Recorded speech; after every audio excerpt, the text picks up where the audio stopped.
Welcome back into the Red Hot Ticket. We are now joined in studio by the director of All That Remains, Steve Burns. How you doing, Steve? Good, how are you? I'm pretty good. So, before we get into your project, All That Remains, could you just tell us a little bit about yourself? Yeah, I'm a second-year grad student in the telecommunications program. My interests are in film and video projects. Typically, I like to do horror movies, but the project we're talking about today was a documentary I did. Yeah, well, horror would be good for the subject of this show, the Halloween show.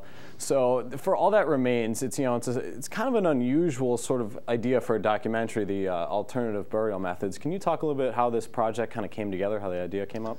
Yeah, when I did undergrad at Grand Valley State University, I was really into making zombie movies, and we had to do these elective courses, one of which was death and dying, so I thought that might be interesting. So I kind of, by taking these theme classes, I learned a lot about the funeral industry, and then taking Ron Osgood's documentary class, I was trying to think of ideas, and I kind of had all this knowledge of the funeral industry and had been reading up on it just because it's something I've always been interested in, so it seemed like kind of a natural path for me to take. Mm-hmm. Now, there was this convention that you guys went to in the movie. Could you tell us a little bit how you found out about this, how you got all the equipment down there and shot? Because this is a student project.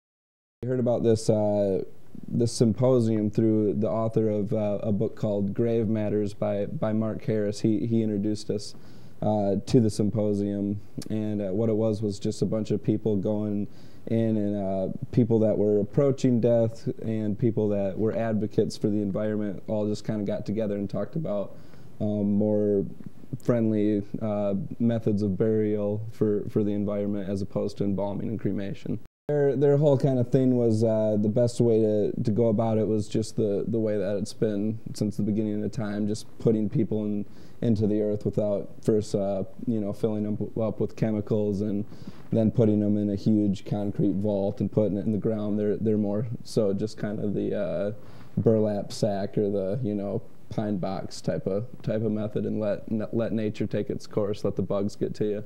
Yeah, it was pretty interesting hearing all those guys talk about what happens during the embalming process. Did that affect your crew at all? Was that like surprising? You didn't know all that, any of that stuff, or did you know? Yeah, when we went into a couple of the funeral homes, there were actually a couple times when myself and a couple people went in, there were actually bodies that had to be pushed over to the side. Even though the documentary kind of has this environmental tone, I was kind of approaching it as in a different way of, oh man, we should really change the way we practice funeral. And I still kind of feel that way. I kind of still have a green attitude towards the whole thing, but getting to know the people actually performing the embalmings and stuff like that, I kind of began to see the value in that too, and saw that everybody in the industry was really caring and had all right intentions. That also speaks to the unpredictability and the control struggles that you have to deal with the documentary. Were there any other surprises that you ran into?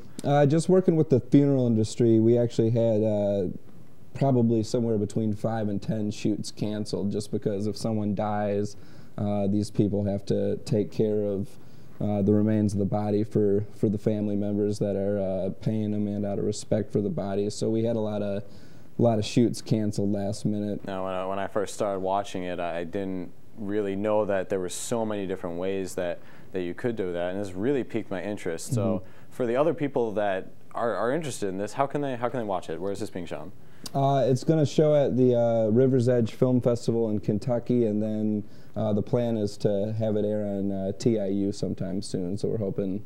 They originally wanted to get it around this Halloween time because it's kind of, seems like a fitting topic for this time of the year. But there's been a couple issues with that, so hopefully we'll be able to get it on TIU soon, and I can always be contacted to get DVDs to people. Okay, so, well, we'll be sure to look out for that. Steve Burns, again, thank you very much for coming in. Coming up next on the Red Hot Ticket, Dina Fierstein will be on the streets trying to scare up some Halloween treats.